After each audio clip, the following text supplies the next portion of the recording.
tout le monde, bienvenue. Nous sommes le 7 décembre, c'est la séance ordinaire du conseil municipal de Stratford. Tous les élus sont présents à cette séance, tout le monde est là physiquement. Nous sommes également accompagnés de notre directrice générale, Denise Blanchet. Malheureusement, il n'y a personne d'autre dans la salle parce que les consignes de santé publique ne nous permettent pas d'accueillir du public lors des séances du conseil. Donc, nous siégeons à huis clos. C'est toujours possible d'adresser des questions, des commentaires aux membres du conseil. On y reviendra un peu plus loin dans la rencontre.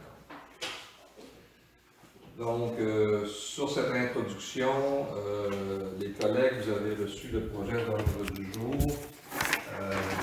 Est-ce qu'il y a des modifications à cet ordre du jour? Monsieur le maire, avant d'aborder l'ordre du jour, vous avez l'Assemblée de consultation publique à faire. Le secrétaire général, je vais toujours trop vite à ce moment-là. Avant de débuter la séance.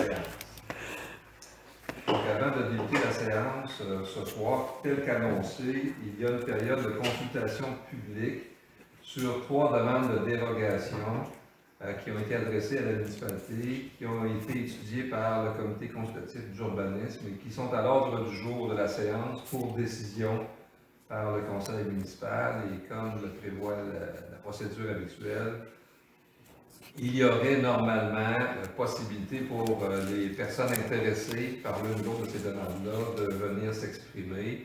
Malheureusement, dans le contexte, c'est pas possible de le faire physiquement, mais il y a eu une période, et là, je vous demande de m'aider à résumer comment les choses se sont déroulées dans le contexte. Alors, en zone rouge et en période de COVID, les consultations publiques doivent se tenir sur notre site web. Donc, on doit afficher pendant au moins 15 jours les demandes de dérogation dans ce cas ici, et de permettre aux citoyens d'intervenir sur chacune d'entre elles comme ils le souhaitent, comme ils l'auraient fait dans la salle aujourd'hui. Donc, les 3 demandes de dérogation ont été placées sur notre site web. Il y avait ce qu'il fallait pour pouvoir intervenir et on n'a pas reçu de commentaires de personnes ou de questions sur les demandes de dérogation. Donc, on doit considérer à ce moment-là que le public a été informé, a eu la chance de s'exprimer et puis que le conseil n'a pas d'autres avis à tenir compte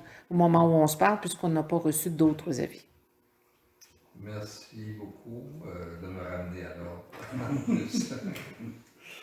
Ça va donc pour cette période de consultation publique qui prend une forme un peu particulière et que nous pouvons considérer comme close dans les circonstances. Il n'y a pas eu d'avis qui ont été exprimés à l'intention du conseil municipal. Donc, je reprends. Pour la séance ordinaire, le premier point, c'est toujours l'adoption de l'ordre du jour. Est-ce qu'il y a des modifications? Je crois qu'il y a un ajout, Madame la directrice générale. Alors, il y aurait un ajout à 4.1, nomination au poste de directeur général et secrétaire trésorier. Un point de décision. Ça. Avec cet ajout, est-ce que j'ai quelqu'un pour proposer l'adoption de l'ordre du jour? Julie Lamontagne, je propose l'adoption. Merci Julie. Est-ce que ça va pour tout le monde? Oui. Oui. Le point 1, point 2, c'est la période de questions. Donc, comme je disais tantôt, il n'y a pas de public présent, donc il n'y aura pas de questions en provenance de la salle. Est-ce qu'il y a eu des questions par le web ou par tout autre moyen qui ont été adressées au conseil depuis la dernière séance, Madame Blanchet? Non, je n'ai pas de questions. Excellent, merci beaucoup. Ça nous amène au point 1.3, c'est l'adoption du procès verbal. D'abord de la séance ordinaire du 2 novembre 2020. Tout le monde l'a reçu, vous avez pris connaissance.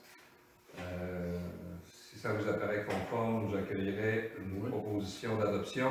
Richard Picard, je le propose. Merci, M. Picard. Ça va pour tout le monde? Oui. Pas de modification?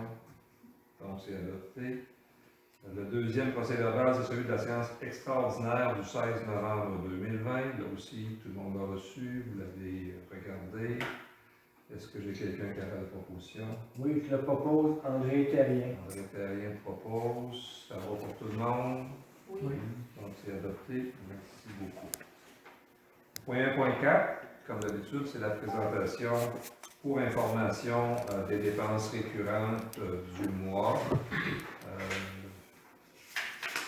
Les élus ont tous reçu la liste des chèques émis. Donc, on parle ici là, des dépenses récurrentes telles que Hydro-Québec, Bell Canada, Receveur général, Bell Mobilité. Est-ce qu'il y a des questions ou des commentaires sur cette liste dont le total s'élève à 44 206, plus les salaires, pour un grand total de 74 322 et 70. Questions, commentaires de la part du conseil? C'est habituel, ça va pour tout le monde? Oui. Excellent. Merci beaucoup.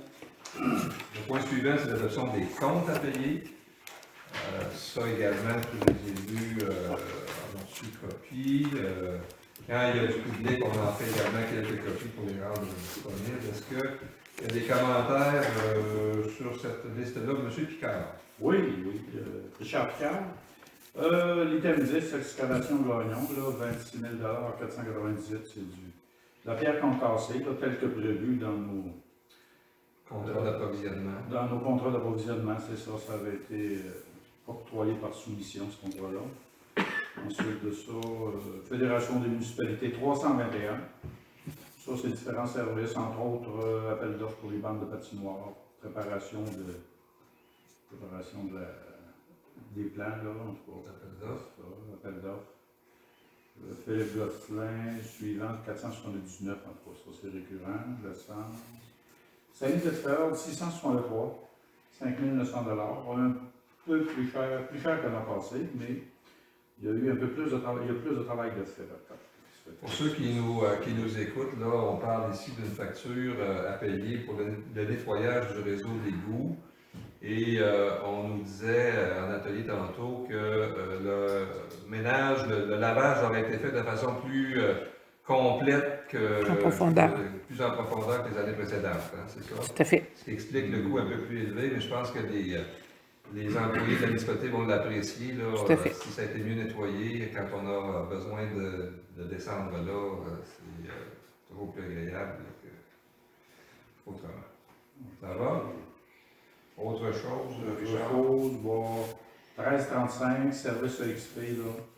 Ça, c'est des honoraires pleins de vie pour la rue Elgin, là.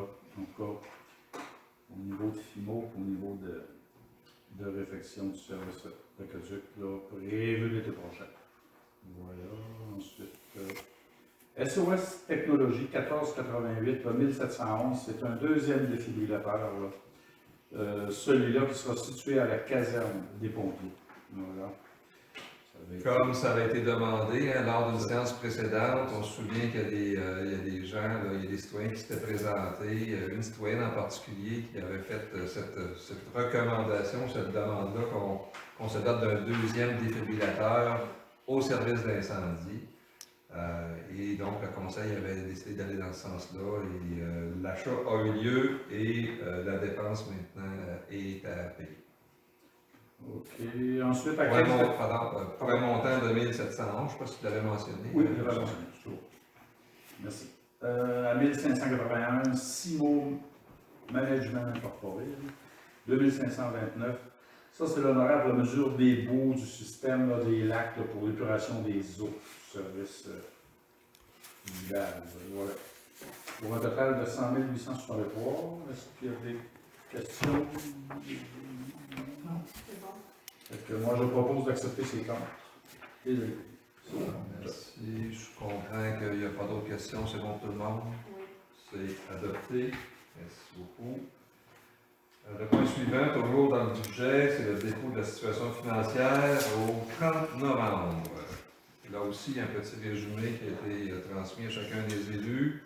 Est-ce que vous avez des commentaires à formuler à ce moment-ci? Ce que je comprends, c'est que ça continue, là, ça suit la tendance, il n'y a pas de surprise, mais je vous laisse nous dire s'il y a autre chose, Richard. Ça veut dire, ça va très bien dans ce cas-là. Ça augure positif. En tout cas, attendons, on ne se dégoûte pas de l'avance. C'est en bonne situation. Voilà. Bon, Madame la directrice, rien d'autre à ajouter? Ça va. C'est bon. Donc, pas de surprise dans les derniers mois. Ça nous amène au point 1.7. C'est l'occasion de vous parler de certains dossiers municipaux là, qui ne sont pas nécessairement inscrits à l'ordre du jour, mais qu'on trouve important là, de ramener en termes de suivi, d'information entre les élus, mais également pour les gens qui suivent les travaux du conseil. Dans l'ordre du tableau, d'abord un mot peut-être pour voir un peu les derniers développements au niveau du plan de développement et peut-être de promotion Stratford, Marc. Oui, Marc Quentin. Notre agente Christina Vincent Douville est rentrée en fonction. On a eu une rencontre du conseil d'administration. On a fait, on pourrait dire, état là, de notre plan de développement, mais aussi regarder avec Christina, on pourrait dire la mise en place de son plan de travail pour la prochaine année. Présentement, Christina fait, on pourrait dire, est en train de faire le tour au niveau des principaux dossiers dans la municipalité, rencontre certains groupes, certains entrepreneurs aussi. Donc, c'est ça, là, je pense qu'on était là avec elle là, en fin de semaine là, pour le parc du lac Elmer, hein, donc c'est ça, là, je peux vous dire, œuvrant au régional, que l'arrivée de Cristalina donne un signe du sérieux de la municipalité de Stratford de s'engager dans le développement. On en entend parler beaucoup. Donc, je pense qu'elle va faire un très bon travail. C'est bon. Elle a participé aussi à l'Assemblée générale du Cercle des gens d'affaires également, donc des contacts commencent. Et je comprends que peut-être même que le téléphone commence à sonner de son côté aussi. Ça va? Ensuite, rien de particulier peut-être dans certains secteurs, mais peut-être qu'on peut s'arrêter sur vie communautaire, éducation, loisirs, culture. Qui veut commencer? Noël bientôt, est-ce qu'on a quelque chose à... Oui, Oui. Charles Picard. La fête de Noël va avoir lieu le 12 décembre, avant-midi. En tout cas, tout le monde est déjà au courant. Ça va se faire en automobile, sécuritairement, pour ce qui est trait à la COVID. Fait que, il y a beaucoup de bénévoles qui vont être là pour aller sur le terrain. Fait que, en tout cas, c'est, comme on peut dire, c'est déjà organisé, ça. Ensuite, Ben, bravo d'avoir trouvé une façon alternative de tenir quand même l'activité, parce que ce qu'on voit aussi à quelques endroits, c'est que les gens font juste annuler, sans nécessairement faire l'effort d'essayer de voir on peut-tu faire quelque chose, même si c'est pas pareil, il faut se creuser les méninges, c'est plus d'ouvrage. Moi, j'ai envie personnellement de dire bravo là, au côté des loisirs, d'avoir. il faut dire un gros merci à Sylvie, là, puis son équipe, là, Marie-Claude et autres. En tout cas, c'est les autres qui ont concocté ça. Ben, bravo, ça vaut la peine de le souligner, je pense. Voilà. Ensuite, vie communautaire, il y a lieu de souligner aussi là, le ski de fond qui, cette année, peut réintégrer les sentiers qui étaient utilisés il y a 2 ans, puis qui sont utilisés depuis 40 ans, 45 ans peut-être. En tout cas, ça fait que là, il y a eu des nouveaux ponts de fait, puis il va y avoir une nouvelle signalisation. On va vous tenir au courant de tout cela au fur et à mesure, là, quand la neige, la température permettra, vous allez avoir des plans du chantier, etc. Tout va se faire. Excellent. Dans le bon ordre. Je pense que ça aussi, c'est une bonne nouvelle. Là. On va avoir besoin de sortir un peu, puis comme les activités sont limitées, ça va être une occasion peut-être de faire un petit peu d'exercice, prendre du grand air. Alors, tant mieux en espérant qu'on ait des belles conditions de neige là, pour le ski de fond. Là. C'est ça. Puis là, il reste un item, la patinoire, là, éventuellement.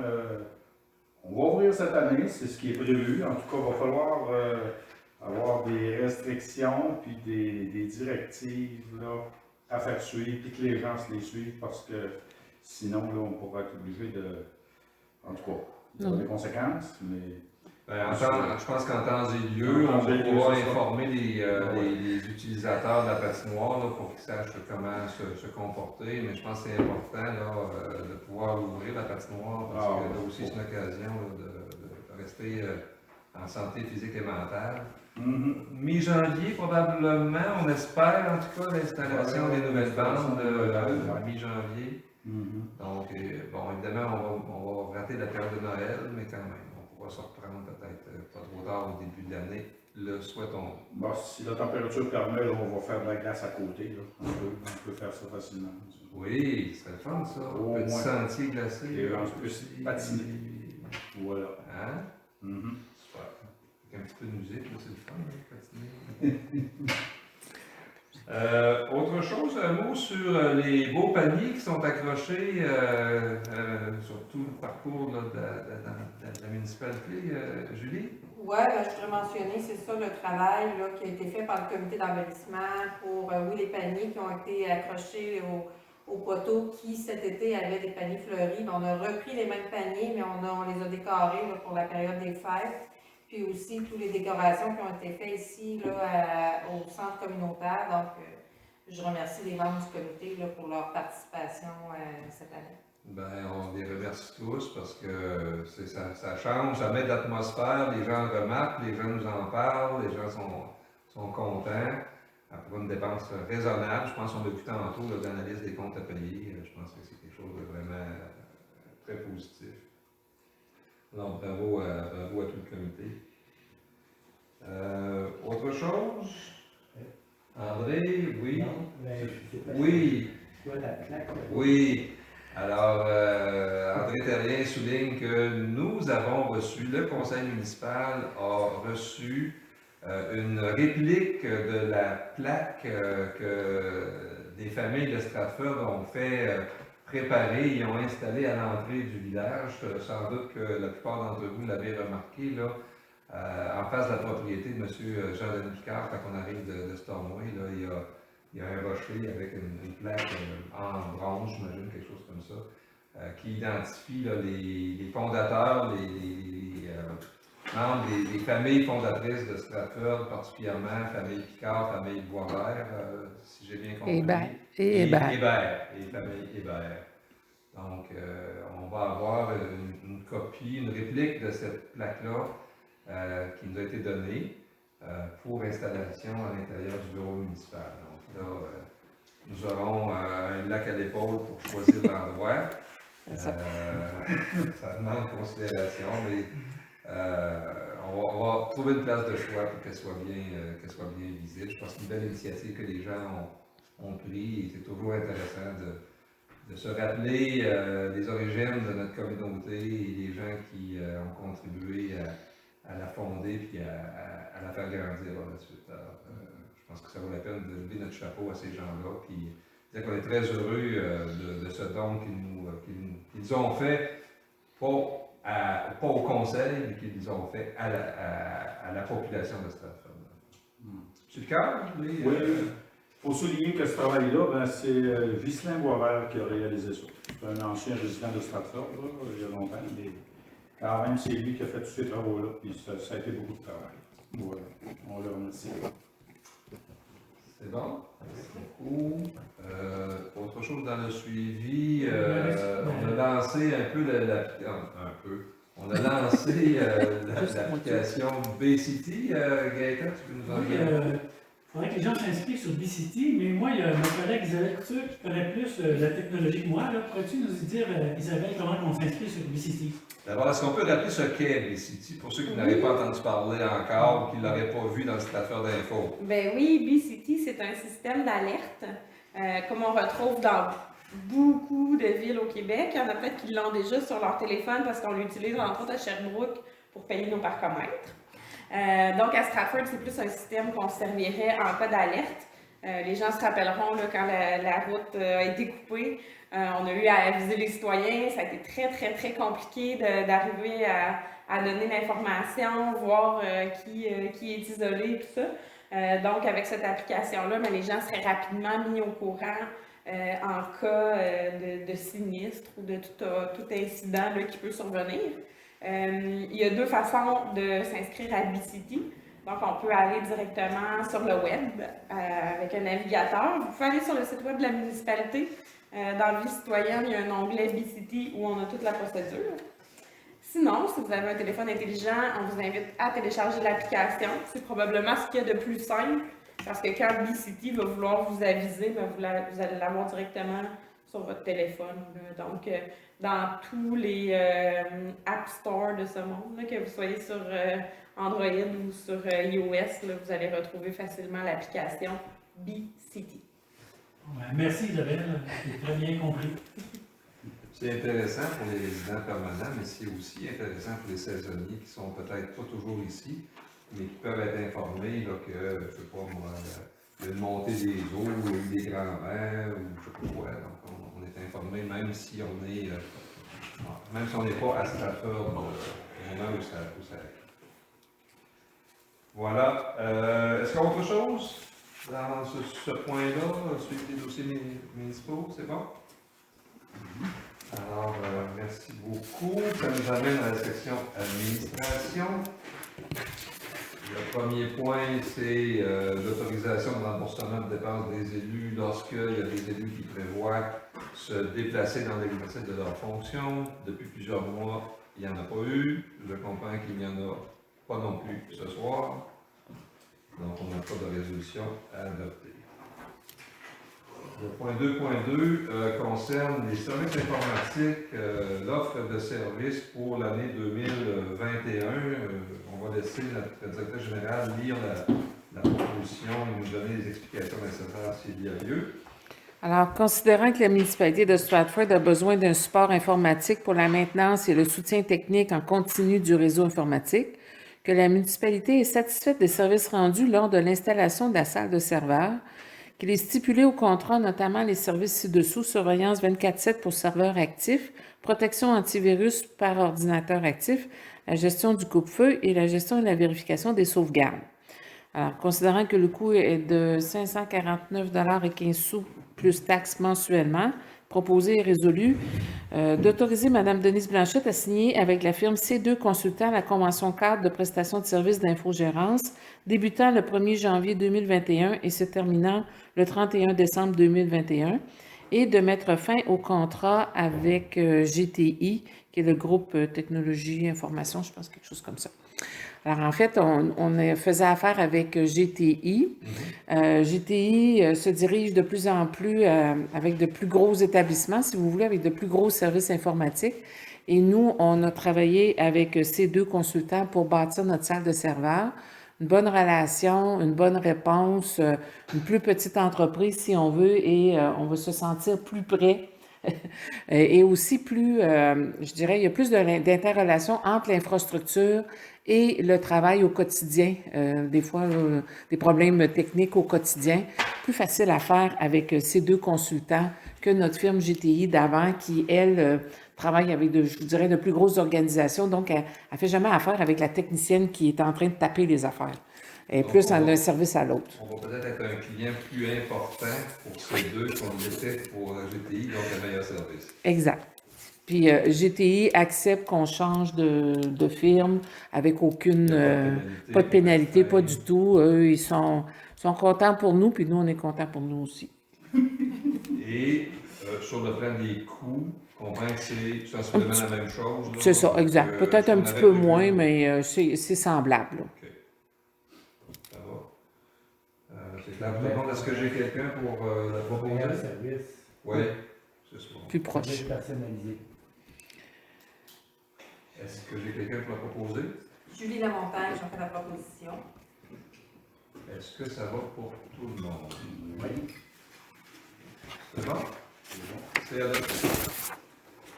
Le point suivant revient chaque année à la séance de décembre. Il faut adopter le calendrier des séances ordinaires du conseil municipal pour l'année à venir. C'est dans le code municipal.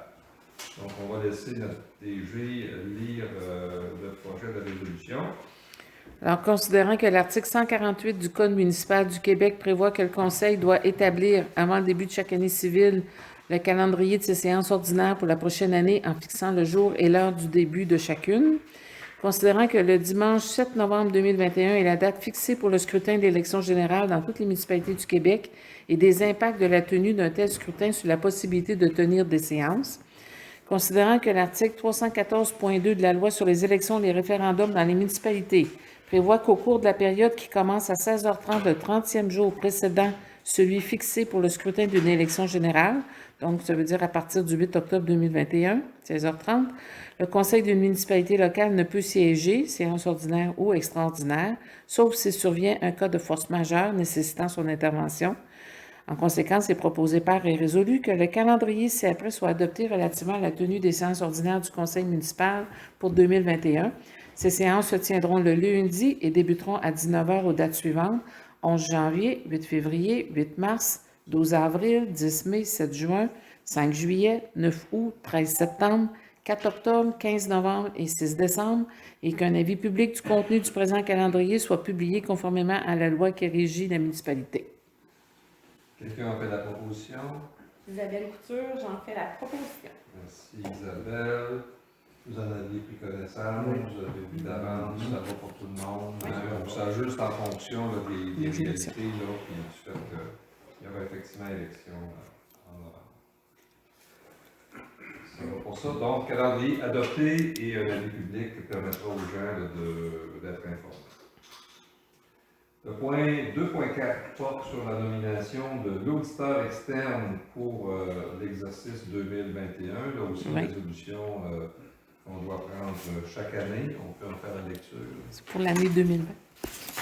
Et il va faire en 2021 notre année 2020. D'accord. Excusez-moi.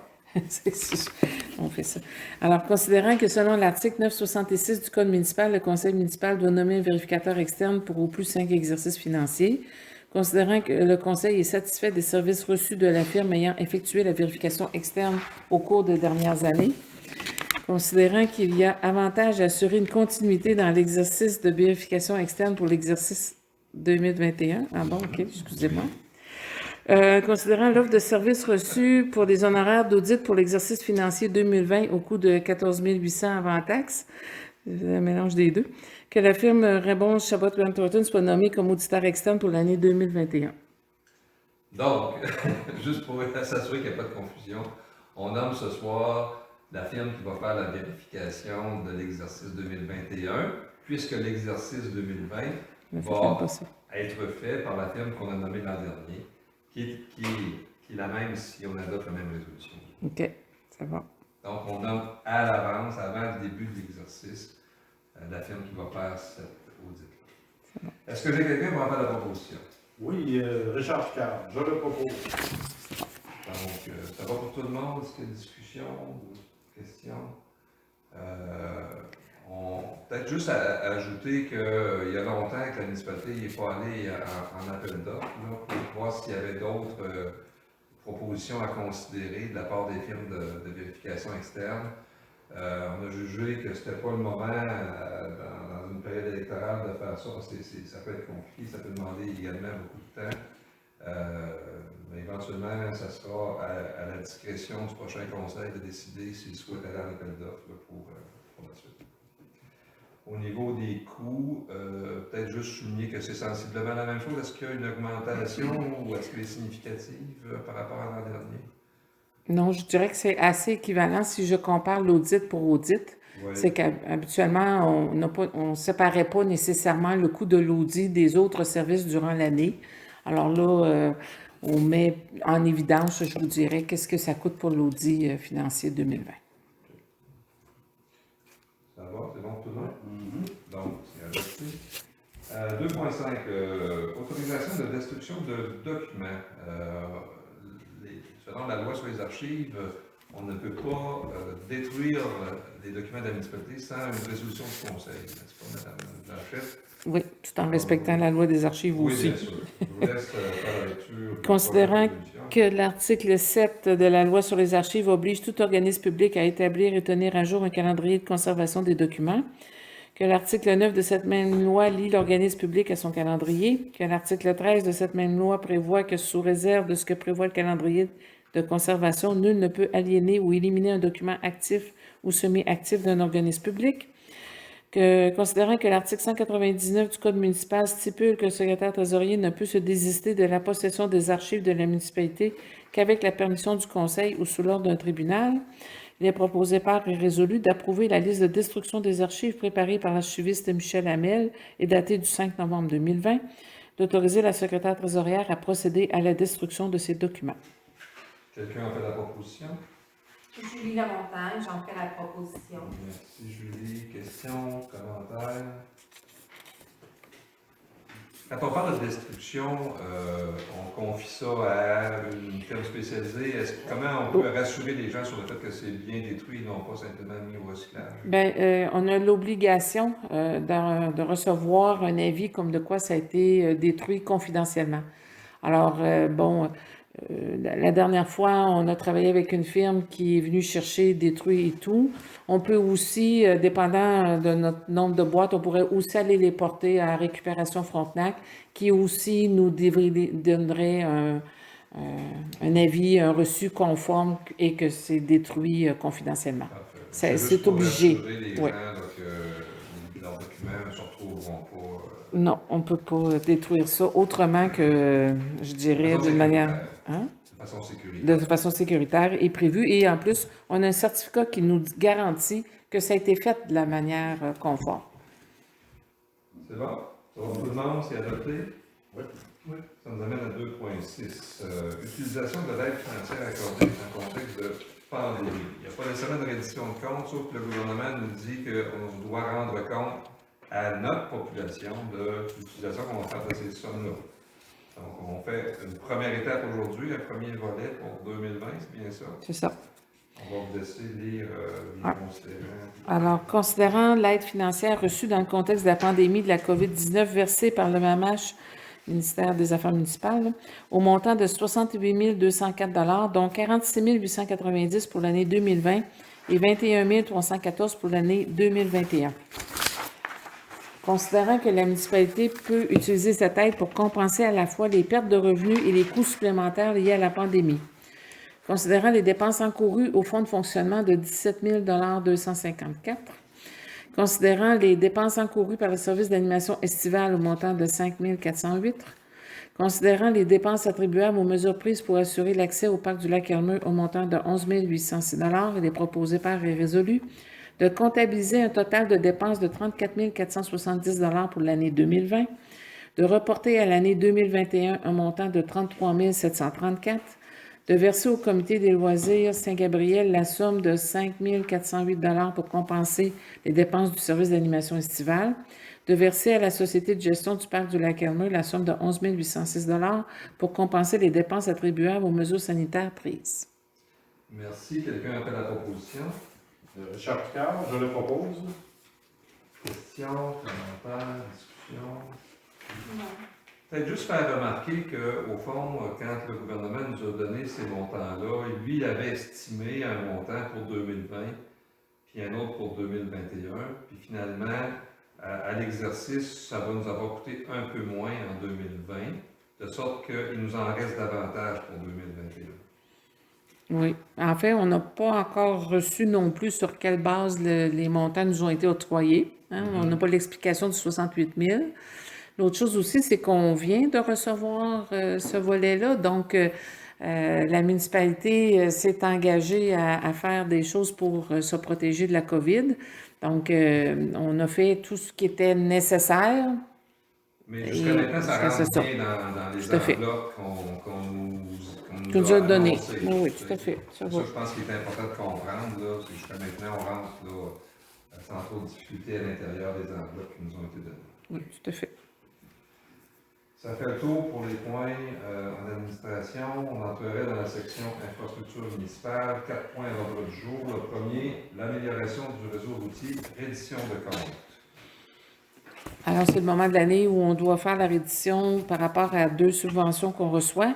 Alors, la première, considérant que la municipalité du canton du Stratford a pris connaissance des modalités d'application du volet projet particulier d'amélioration projet particulier d'amélioration par circonscription électorale du programme d'aide à la voirie locale, considérant que le formulaire de reddition de compte a été dûment complété, que les travaux réalisés ou les frais inhérents sont admissibles au programme d'amélioration de la voirie, considérant que les réseaux routiers pour lesquels une demande d'aide financière a été octroyée de compétences municipales est admissible au même programme. Pour ces motifs, est proposé par et résolu que le Conseil de la municipalité du canton de Stratford approuve les dépenses d'un montant de 15 918 relatives aux travaux d'amélioration réalisés et frais inhérents admissibles mentionnés sur le formulaire, conformément aux exigences du ministère des Transports, se détaillant comme suit. Chemin des Granites, 1000 tonnes, alors c'est du rechargement, là, pour un montant de 13 950 et un ponceau qui a été changé, ponceau désérable, 30 pouces par 6 mètres, deux ponceaux bout à bout, là, pour un montant de 1 900,68 $. Oui, ça s'arrête là pour celle-là. Est-ce que j'ai quelqu'un pour la proposer? Gaétan Côté, j'en fais la proposition. Merci Gaétan. Question? En fait, c'est des travaux qui ont eu lieu. Simplement, on nous demande là, de prouver, en quelque sorte, là, qu'on a dépensé l'argent à la bonne place pour les fins pour lesquelles on l'avait reçu. Oui, c'est ça. Il faut savoir que notre subvention est de 10 000 hein.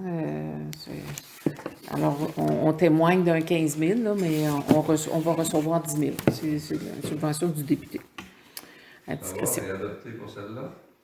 Deuxième résolution dans le même point. Alors, c'est considérant que la municipalité du canton de Stratford a pris connaissance des modalités d'application du projet particulier d'amélioration d'envergure ou supramunicipaux du programme d'aide à la voirie locale, que le formulaire de reddition de compte a été dûment complété, que les travaux réalisés ou les frais inhérents sont admissibles au programme d'aide à la voirie locale, considérant que le réseau routier pour lequel une demande de financière a été octroyée est de compétence municipale et admissible à ce programme. Pour ces motifs, est proposé par et résolu que le Conseil de la municipalité du canton de Stratford approuve les dépenses d'un montant de 23 575 relatives aux travaux d'amélioration réalisés et frais inhérents admissibles mentionnés sur le formulaire, conformément aux exigences du ministère des Transports, se détaillant comme suit. Rang des érables 920 tonnes pour un montant de 12 834. Chemin Solbec 770 tonnes pour un montant de 10 741. Quelqu'un fait la proposition? Gaétan Côté, j'en fais la proposition. Merci. Discussion, question. Ça va? Oui, alors là, C'est une formalité, ça aussi. Oui, celui-là, par contre, c'est pas un gros montant, mais il est remboursé sur 3 ans. Mais là, nous, on va se trouver à faire le rapport tout de suite à la première année pour les 3 prochaines années, puis on va recevoir le montant petit à petit. Notre remboursement petit à petit. Ça va pour tout le monde? C'est adopté? Oui. Ça va. Le point suivant, toujours dans les infrastructures municipales, c'est la question de l'ouverture et d'entretien des chemins d'hiver. Donc, il y a eu avis de motion qui a été donné à une séance précédente. Maintenant, c'est l'adoption du règlement 1186 décrétant l'ouverture et l'entretien des chemins d'hiver. Alors, considérant qu'un avis de motion a été donné par Mme Julie Lamontagne lors de la séance ordinaire du conseil municipal tenue le 2e jour de novembre 2020, considérant que certaines rues, routes, chemins errants doivent être ouvertes et entretenues à la circulation automobile durant l'hiver, considérant que l'entretien de ces voies de circulation automobile nécessite des sommes importantes, considérant que la municipalité du canton de Stratford peut, en vertu de l'article 66 de la loi sur les compétences municipales, adopter un règlement régissant l'ouverture des voies de circulation automobile durant l'hiver. En conséquence, il est proposé par et résolu que la municipalité du canton de Stratford adopte le règlement numéro 1186 décrétant l'ouverture et l'entretien des chemins d'hiver ouverts à la circulation automobile, soit et est par la présente statuée et décrété ce qui suit. Article 1. La municipalité du canton de Stratford décrète l'entretien d'hiver pour la circulation des véhicules automobiles des chemins identifiés à l'article 3 du règlement 1186 pour la période du 1er janvier au 31 décembre 2021. L'article 2, le présent règlement annule et abroge tout autre règlement déjà adopté par ce Conseil concernant l'ouverture et ou la fermeture des voies de circulation automobile en hiver. Article 3, description des chemins, rues, routes et rangs considérés par le présent règlement. Écoutez, les collègues, vous avez sous les yeux la liste. Je pense qu'on peut éviter d'avoir à la repasser à nouveau. Simplement indiquer peut-être pour les gens qui nous écouteraient, est-ce qu'il y a des changements par rapport à l'an dernier? En fait, il y en a un seul. Pour le reste, ça va être pareil, Parfait. sauf un changement. Alors, on a ajouté le chemin des Parulines, qui est en tolérance, puisque ce n'est pas un chemin municipal. Et le bout qui est entretenu, c'est à partir du chemin de Stratford jusqu'à son extrémité pour une distance de 900 mètres, qui s'ajoute là, au total. Alors, le nouveau total, là, la longueur de ces chemins, rues, routes et rangs, totalise une longueur de 48,829 km. Puis est-ce que c'était la fin avec l'article 3? Non, l'article 4 et l'article 5 ne sont pas très longs. Alors, l'article 4, c'est certains chemins, routes et rangs de la municipalité seront entretenus hebdomadairement jusqu'au 3 janvier. Alors, ces chemins, c'est le rang des 40 et le chemin Coupera, alors dans une distance prédéterminée. Et l'article 5, la même chose que l'année passée. Là. Article 5, le présent règlement entrera en vigueur conformément à la loi. Est-ce que j'ai quelqu'un pour faire cette proposition? Julie Lamontagne, j'en fais la proposition. Merci, Julie. Questions, commentaires? Peut-être simplement indiquer, parce qu'on avait déjà eu des demandes là, pour de l'entretien de chemin privé auxquelles on n'a pas donné suite. Pourquoi cette fois-ci le chemin des Parulines?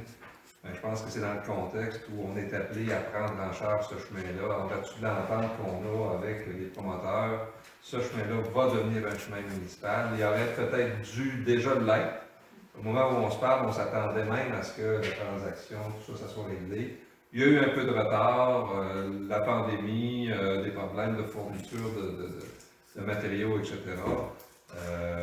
Donc, il reste encore quelques étapes à franchir, mais à fin pratique, là, on a accepté là, de le considérer comme si on était devenu maintenant les propriétaires du chemin, que c'est un chemin municipal. Donc, c'est la raison pour laquelle là, on a fait ici ce qu'on n'était pas nécessairement prêt à faire là, sur d'autres sections de chemin privé. Ça va? Oui. Le dernier point, hein, c'est bien ça. Non, pas le dernier, le troisième, pardon.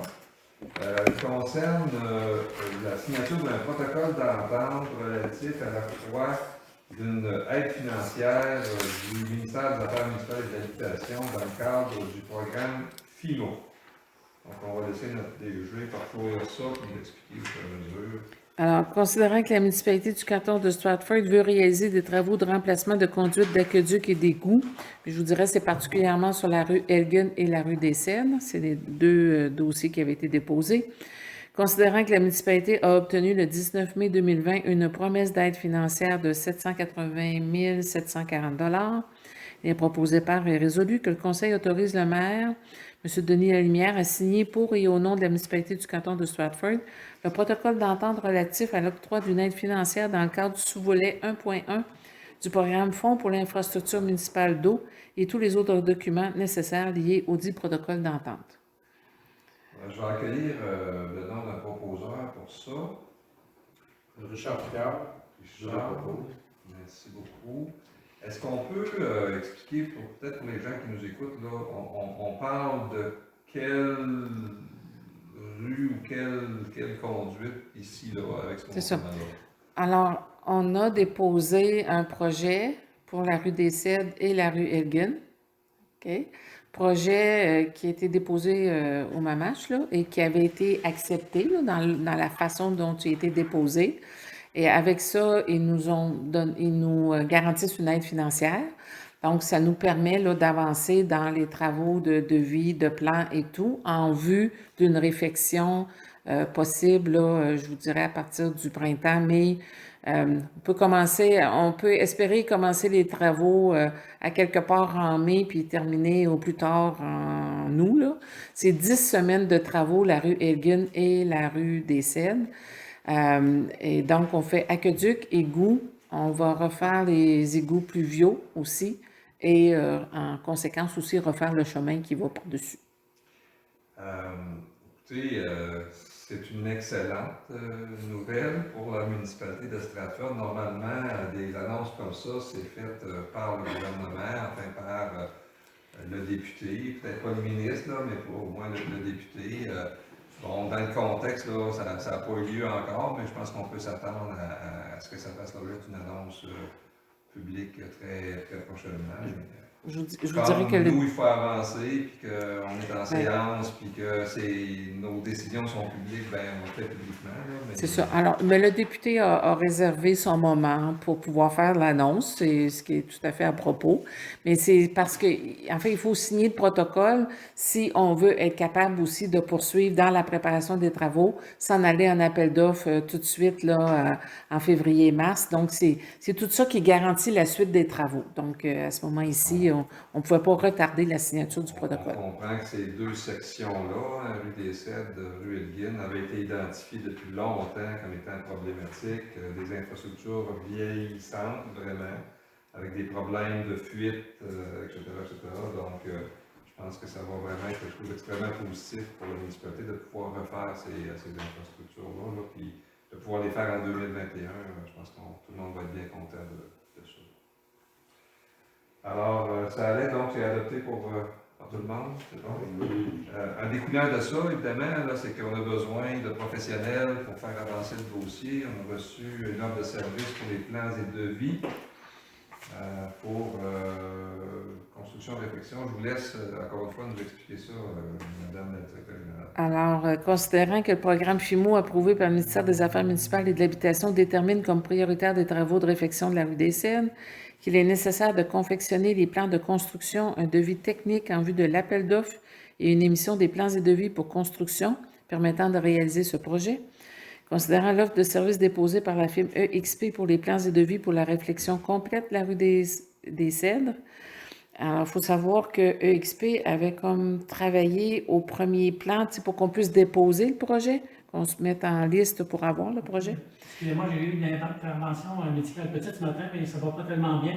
Ça peut arriver que je sois obligé de quitter la réunion et qu'il y pour moi. Là. OK, c'est bon. D'accord.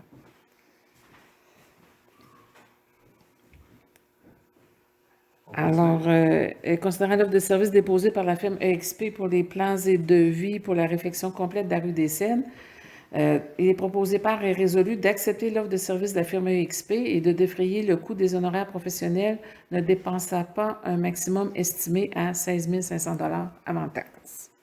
Quelqu'un fait la proposition? Julie Lemontagne, j'en fais la proposition. Merci Julie. Questions, commentaires? En fait, comme c'est un montant inférieur à 25 000 $, on peut y aller de gré à gré, sans être passé par un appel d'offres. Tout à fait. EXP est déjà dans le dossier avec nous autres, donc je pense que c'est tout à fait logique de poursuivre avec eux. Ils font un bon travail. Jusqu'à maintenant, ça a bien été. Oui, tout à fait. Ils nous ont vraiment aidé beaucoup, donc on va continuer avec eux autres à ce moment-ci. On verra pour la suite. Ça va pour tout le monde? Oui. C'est adopté? Bien.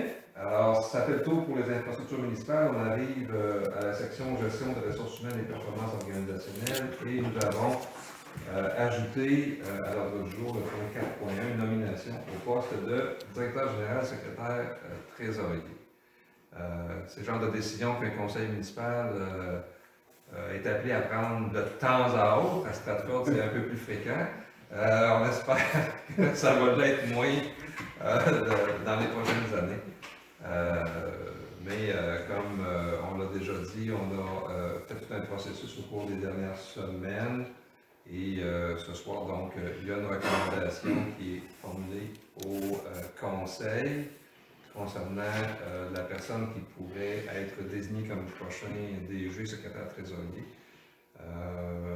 Il y a un projet de résolution. Est-ce que vous en faites la lecture, Mme Blanchette? Considérant que la directrice générale et secrétaire trésorière de la municipalité, Mme Denise Blanchette, a donné le 5 octobre 2020 son préavis de départ, considérant que le conseil municipal a autorisé l'ouverture du poste de directeur général et secrétaire trésorier et désigné le maire et 2 conseillères afin de former le comité de sélection, considérant que le conseil a mandaté le service des ressources humaines de la Fédération québécoise des municipalités, la FQM, pour l'accompagner et le conseiller dans le processus de dotation, considérant que le poste a fait l'objet d'un affichage dans de nombreux médias écrits et électroniques afin de solliciter des candidatures tant au plan local, régional que dans l'ensemble du Québec, considérant que le comité de sélection a procédé à l'évaluation des candidatures reçues, considérant qu'à la suite de cette évaluation, le comité recommande la nomination de M. William Leclerc Bellavance comme directeur général et secrétaire trésorier de la municipalité, il est proposé par et résolu, de nommer M. William Leclerc-Bellavance, directeur général et secrétaire trésorier de la municipalité du canton de Stratford, et ce, à compter du 18 janvier 2021, d'autoriser le maire à signer avec M. Leclerc-Bellavance un contrat précisant ses conditions de travail, soit notamment un salaire annuel de 70 000 $, les avantages sociaux consentis au personnel de la municipalité, régime de retraite, assurance collective, congés fériés, 4 semaines de vacances annuelles, le paiement de la cotisation annuelle à l'une ou l'autre des associations de directeurs généraux ou officiers municipaux du Québec, de soumettre la nomination de M. Leclerc-Bellavance à une période de probation de 6 mois à compter de son entrée en fonction. Quelqu'un a fait la proposition? Marc Quentin, j'en fais la proposition. Merci, Marc. Questions, commentaires, discussions? Évidemment, pour les gens qui nous écoutent, là, en séance de travail, on a eu l'occasion de décrire un peu plus là, la candidature de M. Leclerc-Bellavance.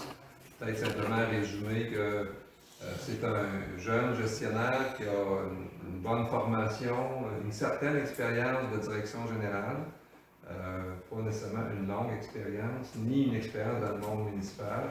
C'est quelqu'un qui est très, très motivé, qui a même complété rapidement là, toute la formation faite par l'Association des directeurs municipaux du Québec. Donc, il se présente à nous comme ayant déjà la certification de directeur municipal agréé. Je pense qu'on a investi pour l'avenir, mais en même temps, compte tenu de son expérience plus limitée, c'est sûr qu'on va l'accompagner, les élus, notre directrice générale actuelle, dans son entrée en fonction pour maximiser les chances de succès, tant pour lui que pour nous, évidemment. D'autres commentaires là-dessus? Donc, 18 janvier, un nouveau DG à Stratford. Probablement non pas, j'allais dire le premier DG, non? Oui, non, pas le premier masculin, là, je veux dire. Non. Non, il y a eu... Ah, ben, c'est un secrétaire trésorier, par exemple, M. Picard. Le Guy, Ben, il y a eu Guy Il y a Lafleur. eu Guy aussi. Oui. Il y a eu Guy aussi. OK, donc, à partir du 18 janvier, toutefois, M. Leclerc-Bellavance va venir quand même faire un tour à la municipalité là, dès le mois de décembre pour commencer un petit peu à se familiariser avec les différents dossiers, puis se donner le plus de chances possible d'une bonne transition avant son entrée en fonction. Si le conseil est d'accord avec cette proposition-là, ça va pour tout le monde? C'est adopté? Oui. Donc, il nous restera évidemment à informer le personnel. Dès demain, je ferai circuler un petit mot là, à l'ensemble des membres de l'équipe municipale, les partenaires aussi. Il y a eu beaucoup de changements à la direction générale au cours de notre mandat. On va souhaiter un peu de stabilité pour tout le monde. Je pense que ça va être une bonne chose. On aura l'occasion de saluer la contribution de Denise, puisqu'elle sera encore notre directrice générale pour tout le mois de décembre et jusqu'à notre séance ordinaire du 11 janvier. Donc, on pourra, d'ici là, essayer de trouver des mots pour reconnaître sa contribution. Ça va? Merci beaucoup. Donc, c'était un point important, toujours une décision importante pour un conseil municipal de choisir son DG. Section 5, maintenant, service de proximité, développement et tourisme. Un sujet à l'ordre du jour, c'est une demande de contribution financière à un projet qui s'appelle Place aux jeunes du Granit. On peut lire le projet de résolution. Alors, considérant que Place aux jeunes du Granit est un projet qui favorise la migration, l'établissement et la rétention de jeunes diplômés dans la MRC du Granit, et ce depuis maintenant 23 ans, considérant que depuis avril 2020, une soixantaine de jeunes professionnels et leurs familles sont déménagés dans la région, considérant la demande d'aide financière pour l'année 2020-2021, considérant que le Conseil est désireux de soutenir ce projet permettant d'offrir le service à tous les jeunes professionnels qui ont un intérêt pour notre MRC, il est proposé par et résolu de souscrire au plan de partenariat financier pour un montant de 300 $. Quelqu'un fait la proposition? Oui, j'en fais la proposition. André Carrien. Merci André. Des questions, des commentaires? Ça va pour tout le monde? C'est adopté. Merci beaucoup. Ça nous amène à la section 6, communication et participation citoyenne, pour parler cette fois-ci des paniers de Noël. Alors, considérant que la municipalité de Stratford a reçu une demande de soutien financier provenant de la Constellation du Granit à l'effet d'ajouter des volumes neufs dans les paniers de Noël, considérant que la réussite éducative est l'une des priorités retenues dans le plan de développement de Stratford 2030 Ensemble en action, considérant que des familles de Stratford ont bénéficié l'an passé de cette aide, il est proposé par et résolu d'accepter cette demande pour une somme maximale de 150 $. C'est proposé par J'en fais la proposition. Puis Isabelle. je soulignerai aussi que les gens peuvent faire des dons à la guignolée, même s'il n'y a pas de guignolée porte-à-porte cette année. Donc peut-être se rendre sur la page Facebook du Centre d'action bénévole ou de la municipalité. En plus, à la municipalité, nous avons une petite boîte où on ramasse des fonds. Et on a aussi, on a Ça veut dire des denrées non deux choses. Une boîte où on ramasse des fonds, des Ok, sous. des sous. Et on a aussi une boîte où on ramasse des denrées. C'est-à-dire que les gens viennent le porter dans la boîte. La boîte va être est comme mis 24 heures sans bouger, si vous voulez. Puis après ça, ben, il y a quelqu'un qui va ramasser la boîte des denrées. Et donc, elle est laissée au repos pour être sûr que s'il y a des virus, Ils vont mourir là. ils vont mourir. Il y a ça. Donc, ça a été proposé par Isabelle. Est-ce qu'il y a des questions, des commentaires? Ça va pour tout le monde. On l'avait fait l'an passé aussi, donc je pense que c'est toujours apprécié. Ça rentre tout à fait dans nos orientations, donc bravo. Il n'y avait rien au point 7. Au point 8, c'est une information à 8.1, date d'adoption du budget 2021. Donc, c'est pour informer les gens de la population, les gens qui nous écoutent, que cette année, la séance d'adoption du budget aura lieu le 21 décembre. C'est proche de Noël, mais il nous reste un peu de travail à faire pour finaliser tout ça. On veut bien travailler notre dossier. Donc, le 21 décembre, s'il n'y a pas de changement, ça risque d'être encore une séance à huis clos. On est en train de regarder, il nous reste un peu de discussion à faire entre nous, les élus, pour voir comment on va faciliter, je dirais, la participation du public ou des citoyens par leurs questions, leurs demandes. On essaie d'organiser ça, on va vous en reparler. Mais vous pouvez déjà prendre note que c'est le 21 décembre que le conseil municipal va adopter son budget pour 2021. Ça va, donc ça nous amène à la section 9, la section urbanisme et environnement. Et là, on revient donc sur d'abord les 3 demandes de dérogation que nous avions reçues, qui ont été traitées par le comité consultatif d'urbanisme. La première demande de dérogation a été présentée par l'entreprise Arbre du lac Elmer. On peut lire le projet de résolution. Considérant que la demande vise à favoriser le développement résidentiel, considérant que cette demande a été soumise au comité consultatif d'urbanisme qui a procédé à son analyse lors de sa séance du 11 novembre 2020, considérant que la grandeur des lots projetés de 1 à 5 respecte la superficie du 4000 m² et sont construisibles, considérant que c'est la décision de la CPTAQ de reconnaître la profondeur à 60 mètres. En fait, c'est qu'est-ce qui nous a obligés à aller en dérogation, ce qui a obligé l'entrepreneur à faire ça. Il a proposé par et résolu d'accepter la demande de dérogation. Quelqu'un a fait la proposition? Oui, Richard Picard, je le propose. Questions, commentaires? Peut-être pour situer les gens, on parle de la possibilité de lotir un terrain qui donnerait donc 5 lots construisibles.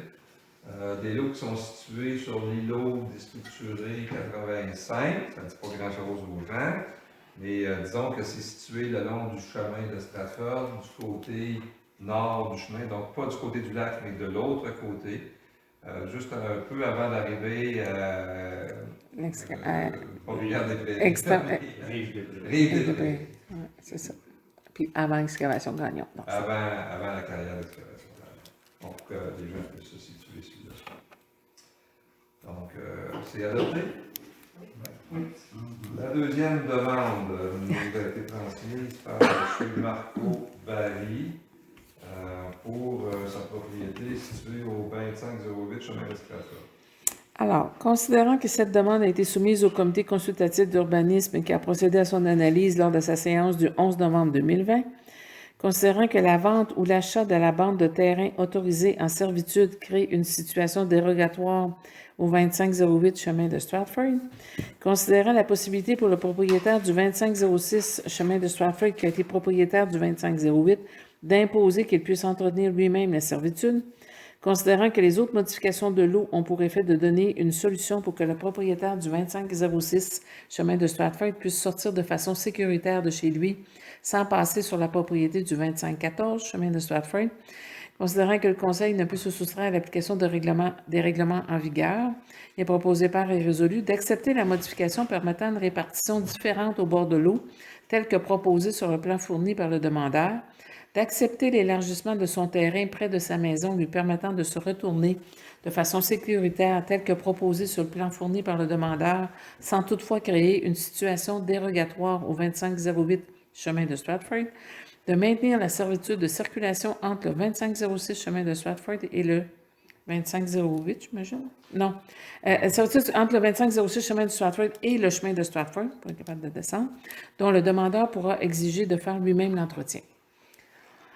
J'ai fait une petite erreur là, en introduction. Là, Monsieur Marco Barry, là, il est au 2506 et non pas au 2508. C'est un peu mêlant, là, Oui. mais c'est bien le 2506 qui fait l'objet de la demande de dérogation. Est-ce que j'ai quelqu'un pour le proposer?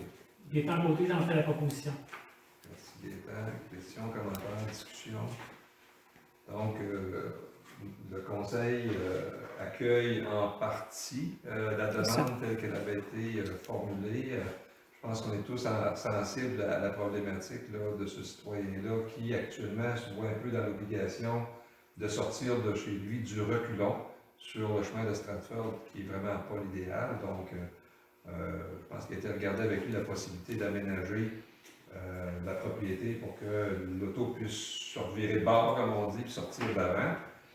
Ce qui est certainement préférable, mais en même temps, on ne peut pas ou on ne souhaite pas non plus, en acceptant une dérogation, créer une situation dérogatoire dans une propriété voisine. Donc, c'est un peu la limite là, de ce dossier-là, mais honnêtement, je pense que la solution qui nous est proposée par le CCU permet d'atteindre l'objectif sans créer d'autres problèmes à côté. Tout à fait. Ça va, tout le monde est d'accord avec ça? D'accord.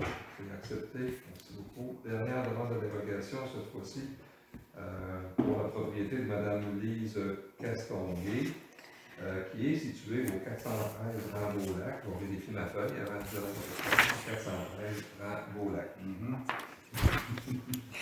Alors, considérant que cette demande a été soumise au comité consultatif d'urbanisme qui a procédé à son analyse lors de sa séance du 11 novembre 2020, considérant que cette situation faisant l'objet de la demande existe depuis 23 ans, considérant la nécessité de régulariser cette situation, considérant que le refus d'accorder cette dérogation crée un préjudice sérieux et onéreux, il est proposé par et résolu d'accepter la demande de dérogation. Quelqu'un fait la proposition?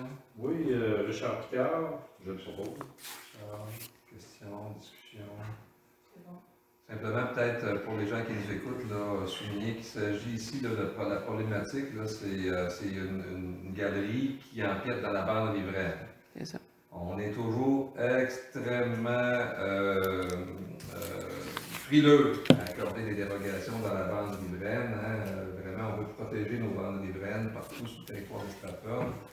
Ici, on parle d'une bande riveraine qui, par ailleurs, est quand même de belle qualité, bien aménagée, avec des végétaux, des arbres, etc., etc. Mais oui, il y a une galerie qui a été construite, qui a été aménagée il y a plus de 20 ans, sans respecter parfaitement le permis qui avait été accordé par la municipalité.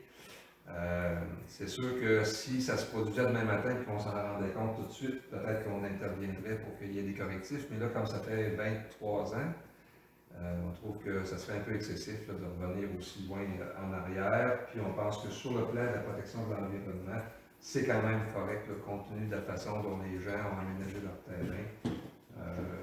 C'est acceptable. Encore une fois, là, je ne veux pas que les gens comprennent qu'on donne des dérogations faciles pour empiéter dans la bande riveraine. C'est pas ça le message. N'est-ce pas? Tout le Pas monde est du d'accord avec moi? Donc, c'est adopté? Ça va. Ça nous amène au point 9.4, un autre sujet, un autre dossier important. Il s'agit de la demande qui nous a été formulée par les propriétaires du camping des Berges du Lac qui souhaitaient faire un projet de lotissement de leur terrain, donc de vendre des parcelles de terrain camping pour qu'elles deviennent des propriétés privées, des propriétés individuelles.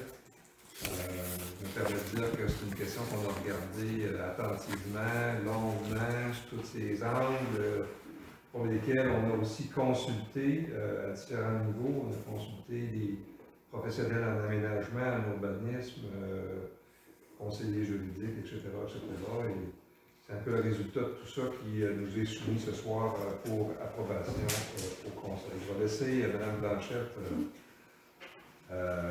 lire le projet de résolution pour en parler par la suite, si vous souhaitez. Considérant la demande de lotissement du camping Les Berges du Lac déposée le 3 septembre 2020, considérant la rencontre tenue avec plusieurs membres du Conseil le 9 octobre 2020 et le complément d'information daté du 14 octobre que nous a fait parvenir Maître Daniel Koschenberger au nom des requérants, considérant les diverses consultations que la municipalité a menées au cours des dernières semaines, considérant que la demande de lotissement du camping des Berges du Lac soulève des enjeux très importants en matière d'urbanisme et qu'elle ne peut être considérée sans tenir compte de ses impacts sur l'ensemble du territoire de la municipalité et même sur l'ensemble du territoire de la MRC, considérant que tout règlement municipal en matière de zonage et de lotissement doit s'inscrire dans le respect du schéma d'aménagement adopté par la MRC, considérant qu'après consultation du service d'urbanisme et d'aménagement de la MRC du Granit, il s'avère que le lotissement de terrain tel que celui prévu au camping Les Berges du Lac serait considéré comme non conforme au schéma d'aménagement de la MRC et que la MRC n'envisage pas de demander au gouvernement l'autorisation de modifier son schéma pour que cela soit permis, considérant que le projet de lotissement du camping Les Berges du Lac s'écarte des orientations de la municipalité, à la fois en matière d'urbanisme, de développement récréo-touristique et de protection de l'environnement. En matière d'urbanisme et d'occupation du territoire, la municipalité favorise la construction de résidences, qu'elles soient permanentes ou saisonnières, et ce sur des terrains capables de les accueillir en respect de certaines normes environnementales. Depuis de nombreuses années, la municipalité interdit l'installation permanente de roulottes sur un terrain vacant, c'est-à-dire où il n'y a pas de résidence construite. De plus, le règlement de lotissement prévoit une superficie minimale de 4000 m² pour permettre la construction d'une résidence qui est à moins de 300 mètres d'un lac ou à moins de 100 mètres d'un cours d'eau. Considérant que le plan de développement Stratford 2020-2030, Ensemble en action, identifie le développement de l'hébergement touristique comme une piste d'action prioritaire et qu'en conséquence, la municipalité souhaite que les touristes et les visiteurs de passage aient accès à des installations de camping qui leur permettent de prolonger leur séjour et fréquenter les commerces et sites d'intérêt, considérant que d'autres avenues peuvent être envisagées dans le respect de la réglementation municipale et du schéma d'aménagement de la MRC du Granit pour passer le flambeau à de nouveaux opérateurs du camping des Berges du Lac, il est proposé par et résolu que le Conseil ne donne pas suite à la demande de lotissement du camping des Berges du Lac. Quelqu'un a fait la proposition? Marc-Quentin, j'ai fait la proposition. Merci, Marc. Questions, commentaires, discussions? Évidemment, on comprend la préoccupation des propriétaires et leur intention de passer le flambeau. C'est tout à fait légitime. Par contre, la façon dont ils ont imaginé cette démarche-là rencontre certainement des difficultés importantes pour nous autres. Pardon, excusez-moi. La première, en quelque sorte, c'est que, on l'a vérifié, là, ça ne passera jamais à la MRC. Le schéma d'aménagement de la MRC va bloquer un projet comme celui-là, même si on était d'accord et on poussait dessus. Ça a déjà été présenté des projets semblables dans d'autres municipalités. On nous a donné un exemple très concret où la municipalité voulait aller dans le sens d'un promoteur Ils ont mis tout ce qu'ils pouvaient comme influence sur la MRC. La MRC a dit non, c'est pas ça qu'on veut dans notre schéma d'aménagement, ça passe pas. C'est sûr qu'un schéma d'aménagement, ça se change, mais la MRC n'a aucune intention, et on a pu vérifier que ce n'est pas encore le cas, aucune intention de demander au gouvernement de faire des modifications sur le schéma d'aménagement. Ça, c'est une première barrière. Maintenant, au-delà de ça, je pense bien que, comme le projet de résolution le dit, c'est un projet qui pourrait avoir un effet d'entraînement très important sur d'autres demandes dans la municipalité. On interdit les roulottes, on demande une superficie minimale, etc. Mais c'est sûr que demain matin, si jamais on acceptait un projet comme celui-là, il va y avoir une file d'attente de gens qui veulent avoir des petits terrains, qui veulent subdiviser leur terrain, qui vont voir pousser des roulottes partout. On préfère que les gens construisent des résidences, qu'elles soient permanentes ou saisonnières. Ça a été l'orientation de la municipalité depuis très longtemps. On n'a pas inventé ça comme conseil municipal. C'était là dans la réglementation municipale à Stratford depuis longtemps et on pense que c'est la voie à suivre, autant en termes d'aménagement, que de protection de l'environnement. Pour finir, on pense qu'il y a peut-être d'autres avenues qui pourraient être considérées par les promoteurs. Là, ça ne nous appartient pas, c'est à eux de voir ça, mais c'est quelque chose qu'on met sur la table quand même. Et on va expliquer aux gens que maintenant, avec l'organisme de protection Stratford, il y a des services qui peuvent leur être offerts en termes de conseils, d'accompagnement. Et on a quelqu'un à Promotion Stratford qui a déjà travaillé dans des dossiers comme ceux-là en plus. Tu sais, je pense que c'est un beau hasard, là. Christalina Douville-Vincent, dont on a parlé tantôt, est au courant de d'autres dossiers de camping qui ont changé de main, etc., qui se sont convertis. Elle pourrait donc certainement éclairer et conseiller les propriétaires du camping des Verges s'ils le souhaitent. Donc, c'est quelque chose qu'on va leur mentionner aussi. Est-ce qu'il y a autre chose à mentionner? Je fais le tour. Ça va? Donc, j'imagine que les gens vont être déçus. Je sais qu'ils avaient déjà commencé à en parler beaucoup. Il y a même des propriétaires, pas des propriétaires, mais des campeurs saisonniers qui avaient été approchés, qui s'étaient montrés intéressés, qui peut-être considéraient que ça allait de soi, que la municipalité certainement allait dire oui. Donc, il faut s'attendre à des réactions. Non seulement des propriétaires, mais peut-être aussi de certains campeurs qui ne comprendront pas facilement. Il va falloir leur expliquer. On va essayer de le faire le mieux possible. Mais c'est sûr que c'est pas une décision qui va être facile à avaler pour tout le monde. Alors, c'est ça, un conseil municipal, des fois ça prend des décisions populaires, puis des fois ça prend des décisions qui sont moins populaires, puis ça fait partie de nos responsabilités aussi de voir la municipalité dans son ensemble. Et la municipalité à l'intérieur aussi d'un ensemble plus grand qui s'appelle la MRC. Ça va? Oui. Merci beaucoup. Un dossier quand même assez malade. Point suivant, moins d'impact, je dirais. Rappel, Coop de solidarité en protection d'eau demande la mission comme membre d'utilisateur producteur. On peut lire le projet de résolution.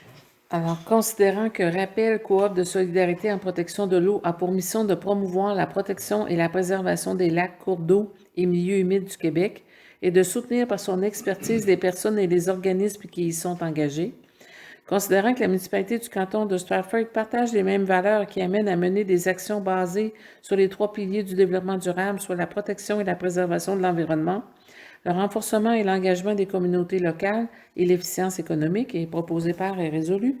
De demander à être admis comme membre utilisateur producteur de Rappel, Coop de solidarité en protection de l'eau. De déclarer avoir la capacité effective d'être un usager des services de la coopérative.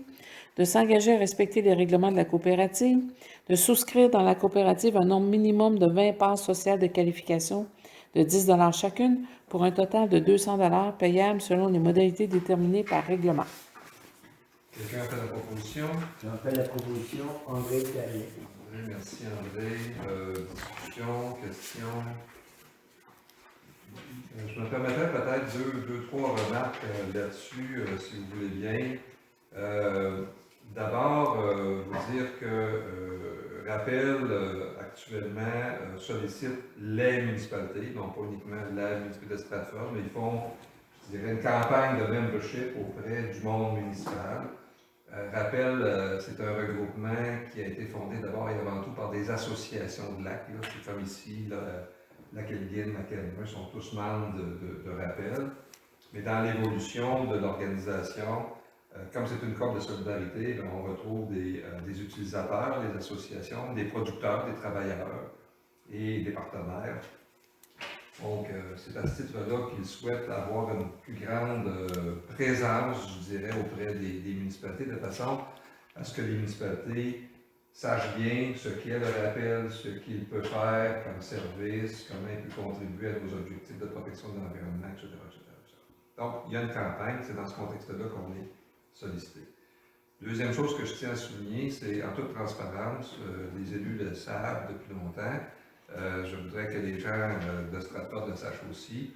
Je ne me prononcerai pas sur cette demande-là parce que je suis également impliqué dans Rappel depuis plusieurs années. Je siège au conseil d'administration de Rappel. On a vérifié, il n'y a pas de conflit d'intérêt parce que c'est une coop, la loi le permet, il n'y a pas d'ambiguïté, mais quand même, je veux juste que ça soit clair pour tout le monde. Donc, je ne suis pas en train de faire de la sollicitation au nom de Rappel. J'occupe actuellement le siège de maire de Stratford et non pas de membre du conseil d'administration de Rappel. Voilà. Puis peut-être pour terminer, il reste que Rappel, on s'en est servi. Il y a eu plusieurs travaux qui ont été réalisés dans la municipalité par Rappel, pas toujours pour le compte de la municipalité, mais parfois via des subventions qu'ont obtenues des associations de lacs.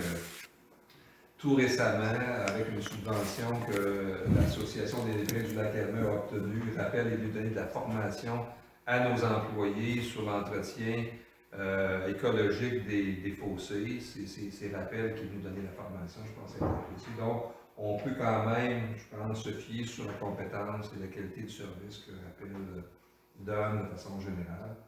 Et là, on devient membre. Ce qui nous est demandé, c'est des parts sociales, donc c'est payable une seule fois. Ce n'est pas une cotisation annuelle. C'est une fois pour devenir membre. Ça va? Je voulais juste ajouter ces éléments d'information en complément. Peut-être rappeler que c'est tout récent que les municipalités peuvent devenir membres. Oui, en fait, depuis le projet de loi 122 adopté en 2017-2018. Ça va? Donc, c'est adopté. Merci beaucoup. Autre point, on a vraiment un menu costaud ce soir. Autre point très important et assez déterminant, assez, on pourrait dire, structurant pour la municipalité de Stratford, c'est la question de l'organisation du service d'incendie. On l'a dit à plusieurs reprises, on a travaillé, on était partie prenante d'une réflexion, d'une analyse pour examiner la possibilité de se joindre à une régie d'incendie avec les municipalités du secteur sud des Appalaches. Projet qui a avorté à cause du retrait de la ville de Disraeli, un retrait dont on a déjà parlé ici, qui nous apparaissait un peu inexplicable, qui nous apparaît encore inexplicable. Ce qui nous a amené à reprendre des discussions avec le secteur de Whedon, sous le nom de Régie des rivières. Là, ils ont constitué une régie d'incendie qui regroupe Whedon, Linwick et Doswell. On avait eu déjà des contacts avec eux, ils nous avaient manifesté leur intérêt peut-être à ce qu'on puisse joindre, mais on avait mis ça un peu sur la glace pour voir comment le dossier du secteur sud allait évoluer. Donc maintenant qu'il n'y a plus de projet du côté du secteur sud, on a repris les discussions avec la régie des rivières. On a regardé donc les conditions d'entrée dans cette régie-là. les conditions de fonctionnement, le coût, la qualité du service, etc., etc. Et ce soir, donc, pour les gens qui nous écoutent, il y a une proposition sur la table qui amènerait la municipalité de Stratford à rejoindre donc, la régie incendie des rivières. Donc, on confierait l'opération de notre service d'incendie à cette régie intermunicipale. On ne transfère pas, cependant, ni la caserne, ni les véhicules, ça demeure la propriété de Stratford. Il y a des discussions actuellement, ça pourrait peut-être un jour qu'on aille jusqu'à transférer les véhicules. Pas l'édifice, là, mais peut-être les véhicules. C'est une discussion qui aura lieu sans doute dans la prochaine année, mais pour le moment, il n'est pas question de ça. C'est vraiment l'équipe de pompiers volontaires et toute l'infrastructure, les appels, les communications, les interventions, la formation, le recrutement qui pourrait être prise en charge par la régie incendie des rivières. Peut-être qu'on peut lire à ce moment-ci le projet de résolution, puis on reviendra peut-être pour des compléments si nécessaire. Considérant que la régie incendie des rivières a été créée par l'entente relative à la prévention et à la protection contre les incendies et prévoyant la constitution d'une régie intermunicipale en date du 1er janvier 2018, considérant que l'article 15 de cette entente prévoit la possibilité qu'une municipalité puisse adhérer à cette entente moyennant le respect de certaines conditions, considérant que la municipalité du canton de Stratford a manifesté son intérêt à adhérer à la régie, considérant que la régie a accumulé pour les années financières 2018 et 2019 un surplus de 150 820 $, considérant que les surplus accumulés au 31 décembre 2020 seront connus suivant la vérification comptable en début d'année 2021, de ce total du surplus, les surplus accumulés au 31 décembre 2019 seront soustraits afin de connaître les surplus directement reliés à l'année 2020. Par la suite, la quote-part de Stratford reliée à l'année 2020 sera calculée. Considérant que la population totale des 3 municipalités fondatrices de la régie s'élève présentement à 4 919 habitants, considérant que les surplus accumulés pour les années 2018 et 2019 de la régie représentent un montant équivalent à 30,66 $ par habitant, considérant que la municipalité du canton de Stratford compte présentement 951 habitants selon le profil financier édition 2019 produit par la Direction générale des finances municipales, considérant que la régie a fixé les conditions relatives à cette adhésion, il est proposé par et résolu que le préambule de la présente résolution en fait partie intégrante. La municipalité du canton de Stratford est prête à adhérer à la régie aux conditions suivantes. Payer à titre de contribution aux dépenses pour les immobilisations des années financières 2018 et 2019 à son adhésion une somme de 29 158 $, soit 30,66 $ multiplié par 951 habitants, payable en un seul versement avant le 30 janvier 2021. Advenant que la municipalité désire effectuer ce paiement en plusieurs versements, il devrait y avoir une entente de prise avec la régie des rivières. Payer à titre de contribution aux dépenses pour les immobilisations de l'année financière 2020, une somme qui sera déterminée suivant la vérification financière. Que la méthode de calcul pour la contribution aux dépenses en immobilisation pour l'année financière 2020 sera la même que pour les années 2018 et 2019, c'est-à-dire basée sur la population. Que la contribution financière à payer pour l'exercice financier 2020 sera payable au plus tard le 30 janvier 2022 ou selon les modalités acceptées par la régie. Que la date de début du service sera le 1er janvier 2021 et à compter de cette date, elle doit contribuer au paiement de sa contribution aux dépenses d'opération et d'administration, ainsi qu'aux dépenses en immobilisation selon les règles de la répartition prévues à l'article 12 de l'entente de régie, qu'elle s'engage à respecter toutes les conditions prévues à l'entente initiale. Est-ce que j'ai quelqu'un pour en faire la proposition? Gaétan Côté, j'en fais la proposition. Merci Gaétan. On va revenir tout de suite après sur la question du budget comme tel, ce que ça veut dire pour le budget de Stratford. Ici, ce qu'il faut comprendre, peut-être pour les gens qui nous écoutent, là, c'est que les municipalités qui ont créé la régie il y a 2 ans, ils ont investi évidemment dans les immobilisations. Puis comme nous, on arrive, il faut un peu qu'on rachète notre part, si on veut, des investissements qu'ils ont fait, c'est tout à fait normal. Sinon, ce serait injuste qu'on bénéficie du surplus accumulé sans y avoir contribué. Donc ça, je pense que c'est une règle qu'on peut tous comprendre. Et les chiffres sont là, sont clairs sur ce que ça représente là, pour Stratford. Donc, c'est une dépense additionnelle, mais c'est une dépense qui correspond à des actifs aussi. Il y a une valeur de la régie dont on devient actionnaire, si on veut, qui est derrière cet investissement-là. Il ne faut pas penser que c'est parti en fumée. Là. On devient copropriétaire du surplus, en quelque sorte. Ça va pour tout le monde? Donc, pourquoi est-ce qu'on fait ça? Hein? Il faut peut-être se rappeler pourquoi on fait ça. Bien, parce qu'on est en mesure de constater qu'une organisation plus grande va être plus efficace, mieux structurée. On garde évidemment tous nos effectifs, on garde notre caserne, mais on s'insère dans une organisation qui est à la fine pointe de la technologie, puis des méthodes d'intervention, puis des méthodes de formation, puis des méthodes de communication. Vraiment, je pense que ça va être un plus pour notre équipe, puis pour les citoyens aussi, parce que certainement une meilleure qualité d'intervention, peut-être un plus grand nombre de pompiers qui vont répondre aux appels, parce qu'on va avoir un bassin plus large. On maintient les mêmes ententes avec les municipalités voisines, ce qu'on appelle l'entraide. Ça reste évidemment. Mais une gestion peut-être mieux organisée, mieux structurée. Les rapports vont être faits de façon très professionnelle, tout ça, ce qui est une tâche un peu plus difficile à faire quand on est un petit service comme le nôtre. Évidemment, peut-être aussi pour dire aux citoyens qu'on n'a pas fait ça en cachette, les gens de l'équipe, notre directeur incendie, Benoît, les officiers, l'état-major sont au courant de la démarche, ils ont eu l'occasion de poser leurs questions, faire leurs commentaires, et je pense que c'est un changement qui est vraiment le bienvenu. Hein, Denise, tu as eu l'occasion de parler avec Benoît Boisvert.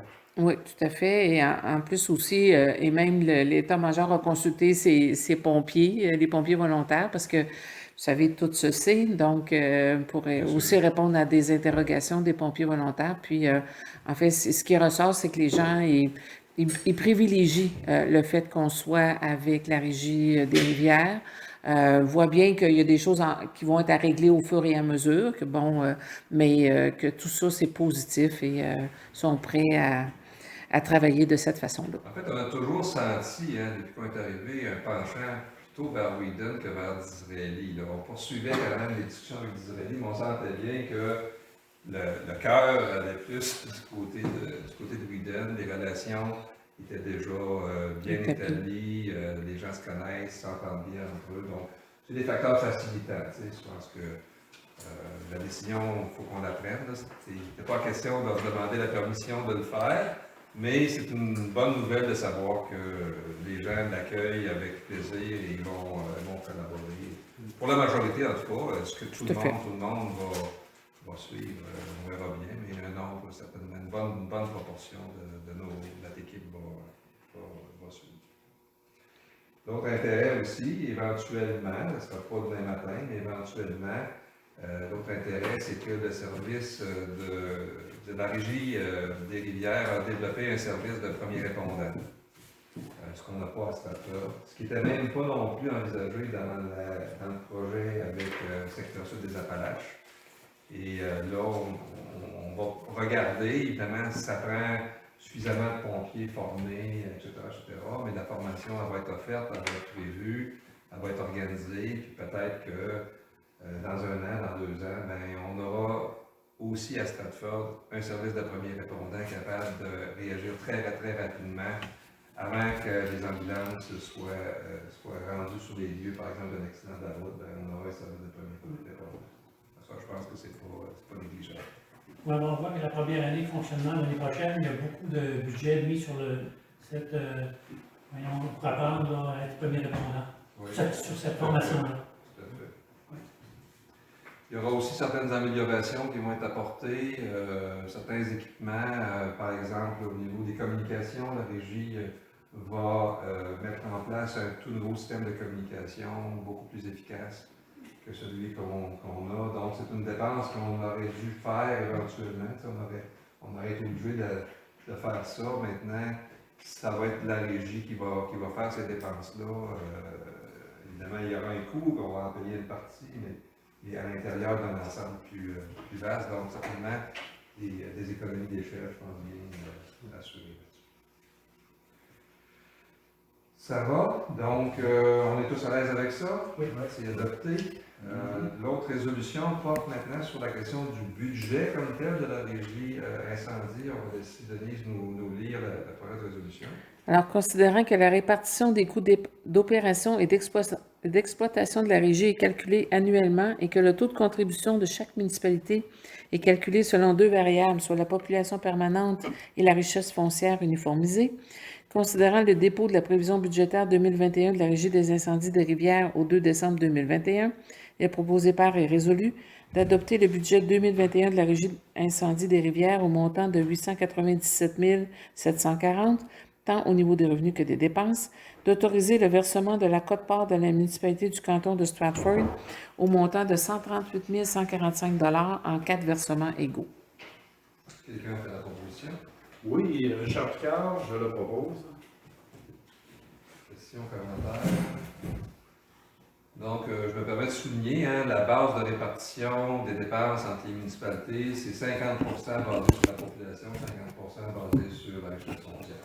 Ça, c'est la règle qui existe. Je pense que c'est une règle avec laquelle on peut vivre. Là, il y a eu d'autres discussions de l'autre côté, là, mais je pense qu'un dans l'autre, c'est correct. Évidemment, quand on va venir à discuter de l'adoption du budget de Stratford pour 2021, il faudra voir un peu les conséquences de ça. A priori, ça pourrait représenter une augmentation du budget incendie à Stratford. Il faut être conscient de ça, là. On ne fait pas ça pour diminuer les coûts, on fait ça pour améliorer le service. Par contre, il faut faire attention, ça c'est l'analyse qu'il faut finir de faire, c'est que dans le budget d'incendie, il y a des choses qu'on ne mettait pas dans le budget d'incendie. Okay? Par exemple, on n'avait jamais de prévision budgétaire pour l'achat des équipements de protection, ce qu'on appelle les bunkers, là, ils n'étaient pas budgétés. Quand on avait besoin d'un, on l'achetait à même le surplus. Là, ici, c'est budgété. On n'aura plus à faire ça. Donc, c'est des dépenses qu'il faut soustraire de notre quote-part, en quelque sorte. Donc, c'est un peu l'analyse qu'il faut qu'on fasse.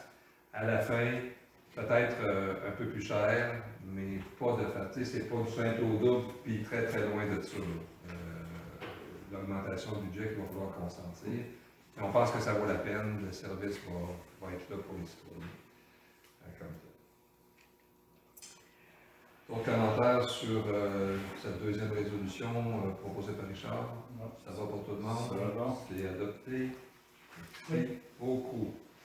Donc, un changement qui va s'enclencher, mais qui va prendre un certain temps avant de se matérialiser. Là, on s'entend que le 1er janvier, là, les alarmes vont sonner à la même place, puis c'est toujours Benoît Boisvert qui va être le chef, qui va diriger les opérations et tout. Là. Donc, il y a une période de transition, certainement de plusieurs semaines, sinon quelques mois, avant que toutes les opérations soient vraiment reprises en main. Notre état-major demeure en fonction. Ils vont être des officiers, donc Benoît Boisvert, Christian Lachon et Frédéric Proulx. Sont accueillis au sein de la régie comme étant des officiers pompiers. Tous nos employés, pompiers volontaires, pas tous nos employés, mais tous nos pompiers volontaires vont être accueillis aussi, tous ceux qui le souhaitent. Puis donc, ça va prendre quelques mois. On pourra, ici au conseil municipal, suivre le cheminement et tenir les gens informés au fur et à mesure de comment ça se met en place. Mais il faut juste comprendre là, que le 1er janvier, là, il n'y aura rien changé dans la pratique. Okay. Donc, troisième point en sécurité publique, offre de services animaliers 2021. On sait qu'on doit maintenant prendre les mesures nécessaires pour assurer l'application du règlement provincial sur les chiens dangereux. On sait aussi qu'on n'est pas actuellement équipé pour gérer la présence des animaux errants, chiens, chats.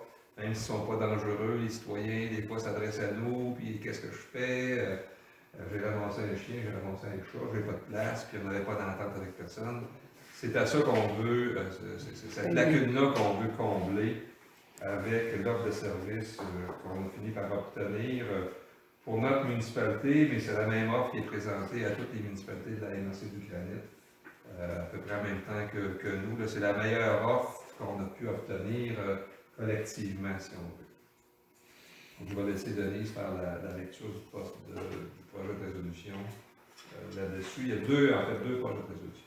Considérant les obligations résultant de la mise en œuvre du règlement 1090 sur la garde et le contrôle des animaux, considérant les obligations de la municipalité à la suite de l'adoption du règlement d'application de la loi visant à favoriser la protection des personnes par la mise en place d'un encadrement concernant les chiens, considérant l'offre de services présentée par l'Escouade canine MRC 2017 et proposée par et résolue, d'adopter le projet d'entente entre la municipalité du canton de Stratford et Escouade canine MRC 2017 pour une période d'1 an, débutant le 1er janvier 2021 et se terminant le 31 décembre 2021, renouvelable automatiquement à moins d'un préavis de 60 jours, d'autoriser Mme Denise Blanchette, directrice générale et secrétaire trésorière, à signer cette entente, de verser à Escouade canine MRC 2017 pour 2021 un montant forfaitaire de 2,75 par habitant, taxe en su pour ces services, et ce, en paiement trimestriel. Ce montant sera indexé annuellement sur la base de l'indice des prix à la consommation. Quelqu'un a fait la proposition?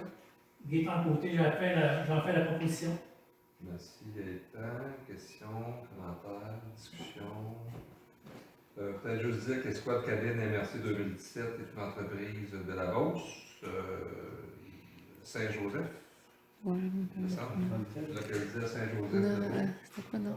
Regarde ça rapidement. Je ne me souviens plus. Je Il me semble que l'ai-tu? c'est Saint-Joseph. Puis peut-être faut dire aussi, hein, pour les gens qui nous écoutent, que évidemment, on a regardé partout, on a communiqué avec les sociétés de protection des animaux, les SPA, Sherbrooke, Thetford, un peu partout, ces gens-là n'ont pas les ressources pour prendre en charge les municipalités du Granit. C'est impossible même d'avoir une proposition. Sinon, à des coûts vraiment beaucoup plus importants que ce qu'on a là. Donc, si on va avec eux, c'est vraiment parce que c'est la meilleure proposition, puis essentiellement la seule qu'on peut avoir. C'est Frampton. Frampton. C'est ça que tu avais dit, Frampton? Oui, c'est ça, je savais que c'est pas Frampton. Bon. Je connais ça. Ça va? Oui. Donc, ça rentre en vigueur le 1er janvier. On va pouvoir donner des réponses à nos citoyens. Le deuxième volet, c'est une question de règlement harmonisé. Oui, c'est en concordance, hein, parce que dans le fond, compte tenu qu'on a quelqu'un qui va faire le service à notre place, il faut que dans le règlement harmonisé, quand la SQ intervient, il faut qu'il sache que c'est pas directement la municipalité, mais Escouade. Donc, c'est un peu ça, là, la résolution qui suit, c'est de permettre de donner cette information-là. Ça vous va? Fait que je vous lis ça. Considérant qu'en 2013, le règlement harmonisé sur la garde et le contrôle des animaux numéro 1090 de la municipalité du canton de Stratford est entré en vigueur. Considérant que ce règlement prévoit la nomination d'un fonctionnaire municipal pour son application. Considérant que le 3 mars 2020 est entré en vigueur le règlement d'application de la loi visant à favoriser la protection des personnes par la mise en place d'un encadrement concernant les chiens. Considérant que l'article 5 de la loi de cette loi-là prévoit que la municipalité ou son fonctionnaire mandaté est désigné pour appliquer son cadre législatif, que l'article 6 de la même loi prévoit que la municipalité peut désigner un organisme pour assurer le respect du cadre législatif, considérant que la municipalité du canton de Stratford a reçu une offre de service de l'Escouade canine MRC 2017 pour la gestion des animaux errants et les chiens dangereux sur son territoire, considérant que le conseil de la municipalité du canton de Stratford a accepté de signer une entente avec Escouade canine MRC 2017 et proposé et résolu que le conseil de la municipalité du canton de Stratford nomme M. Éric Côté à titre de fonctionnaire de la municipalité désigné pour appliquer le cadre législatif et le règlement harmonisé sur la garde et le contrôle des animaux numéro 1090, que le conseil de la municipalité du canton de Stratford nomme Escouade canine MRC 2017 pour assurer le respect de son règlement harmonisé sur la garde et le contrôle des animaux, et ce, à compter du 1er janvier 2021, que le conseil de la municipalité du canton de Stratford nomme Escouade canine MRC 2017 pour assurer le respect de la loi en ce qui a trait au règlement d'application de la loi visant à favoriser la protection des personnes par la mise en place d'un encadrement concernant les chiens, et ce, à compter du 1er janvier 2021. Quelqu'un fait la proposition? Gaëtan Côté, j'en fais la proposition. Discussion? Question? Donc, peut-être simplement préciser que dans l'entente, puis vous me corrigerez, notre directeur général, dans l'entente, là, Escouade canine prend en charge aussi la gestion des médailles. Oui. OK? Donc, ça se fait plus au bureau municipal. En tout cas, je ne sais pas trop comment ça va. Peut-être que ça va se faire ici quand même localement, mais c'est eux qui émettent qui donnent les médailles, qui ramassent l'argent. Comment ça marche? Oui, c'est nous autres qui émet le... En fait, on leur donne tout. On donne les médailles, on donne le permis, puis c'est eux qui s'occupent de faire les inscriptions et les désinscriptions et tout. Okay. Fait que c'est le 2,75, là, c'est un peu à ça. Nous, en contrepartie, on accepte de ne pas charger. Tu sais, dans notre règlement, c'est pas nous, c'est ça, c'est pas nous qui ramassons les revenus, c'est eux. Puis on paye 2,75. Je vous dirais, pour la municipalité, on avait, parce qu'on a fait cette inscription-là au printemps, c'était notre première inscription, et on avait un petit peu plus d'une centaine de chiens enregistrés. Fait que... Ça va? Oui. Ça fait le tour? Tout le monde est d'accord? C'est adopté? Oui. Excellent. Merci beaucoup. À 10.4, on a inscrit suivi des mesures face à la pandémie COVID-19. Est-ce qu'il y a des choses à souligner à ce moment-ci? Non, je vous dirais que, on est en zone rouge. On a eu quand même des cas à Stratford. Tu sais, Oui. Depuis le début de la pandémie, on se tient à 5 et moins. Là, on a monté jusqu'à 9. Là, on est à 6. Donc, je vous dirais ça a rendu les gens un petit peu plus nerveux. Donc, un peu plus encore sur les mesures de distanciation, les mesures sanitaires et tout. Fait que ça a fait un rappel un peu partout pour continuer de se protéger.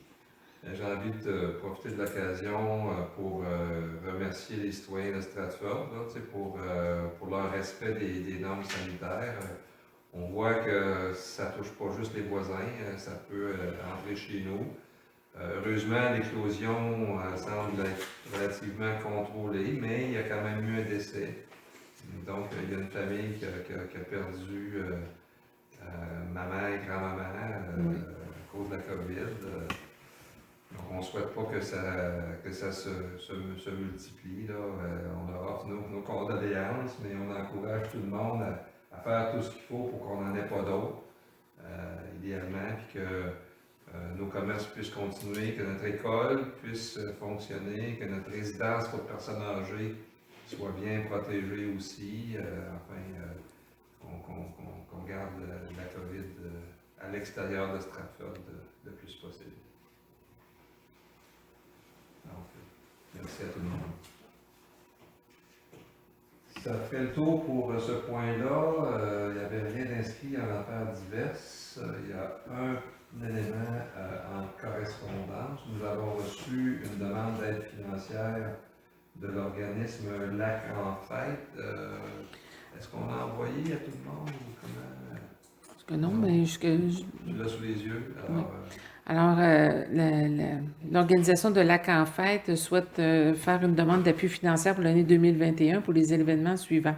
Le Carnaval Mégantic, le Canada Man-Woman, la traversée internationale, le demi-marathon, ainsi qu'un petit nouveau, le Jackalope Opnix, qui se déroulera dans le nouvel espace de jeunesse situé près d'anciennement Bio-Sélec à Lac-Mégantic.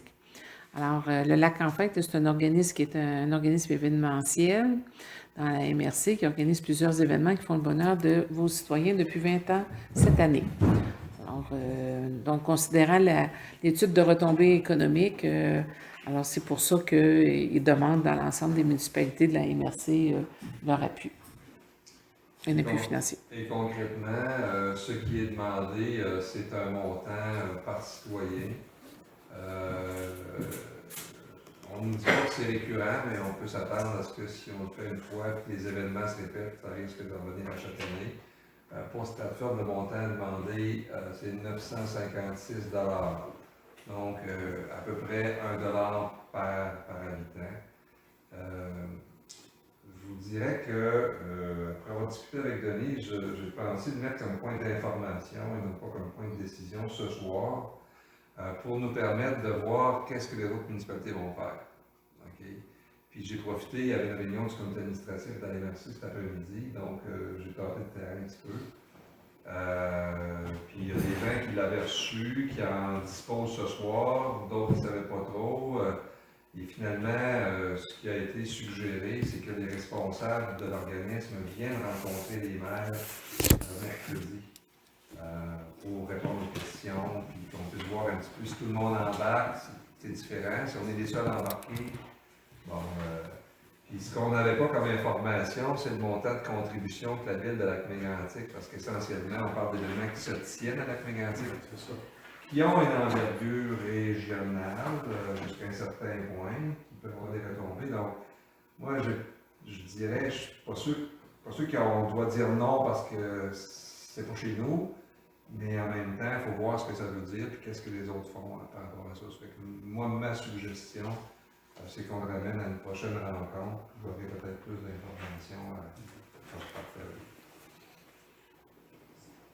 Oui? C'est sûr que dans l'événementiel, il y a un défi, surtout ce genre d'événement-là, il y a un défi qui s'est ajouté avec la COVID. En fait, c'est des événements qui, comment je dirais ça, qui bénéficiaient de l'affluence, tout ça. Donc, on ne sait pas trop dans quel contexte ça va évoluer en 2021. C'est sûr qu'il y a peut-être un peu de ça aussi dans leur approche auprès des municipalités, de vouloir quand même maintenir ces événements-là pour pas qu'on se retrouve avec un arrêt complet. Là. C'est ça. Puis, il y a des choses pour lesquelles, en tout cas, je pense qu'on pourrait devenir plus facilement partenaire. C'est sûr que le triathlon ne passe pas chez nous. La traversée internationale, c'est pas au lac, là. Mais peut-être qu'il y a des gens de Stratford qui peuvent avoir le goût d'aller là et de participer à l'activité. Par contre, moi, quand je vois fête nationale, je me dis, là, nous, on a une ici. Fait que, notre intention, c'est pas de dire aux gens de Stratford, allez donc participer à la fête nationale avec Mégantic. On aimerait mieux qu'il y ait ça. Fait que, tu sais, en tout cas, peut-être qu'il faut nuancer à ce moment-là. Peut-être qu'on pourrait participer à certaines activités, mais tout ça n'est pas ventilé actuellement. Ils nous présentent ça comme un bloc. Puis il y a un montant pour le bloc. Moi, j'aimerais ça. Puis peut-être regarder aussi avec eux, tu sais, bon, il y a un demi-marathon, par exemple. Ben, c'est quoi le parcours de demi-marathon? Puis ça se pourrait-tu que ce ne soit pas toujours le même parcours, puis que l'an prochain ou dans 2 ans, ben, il passe à Stratford, le demi-marathon. Ce serait peut-être intéressant aussi qu'on puisse regarder les choses. Je vais vous envoyer la présentation PowerPoint qu'ils ont mis. C'est bon? Alors, avec ça, ça nous amène à la deuxième période de questions. Il n'y a personne pour poser des questions. On n'en a pas reçu non plus depuis le début de la séance. Certificat de disponibilité, Madame la directrice, on a l'argent qu'il faut pour... On a tout l'argent qu'il faut pour rencontrer nos dépenses. Et si oui, donc, j'aurais besoin d'une résolution pour lever la séance. Je propose la levée de la séance.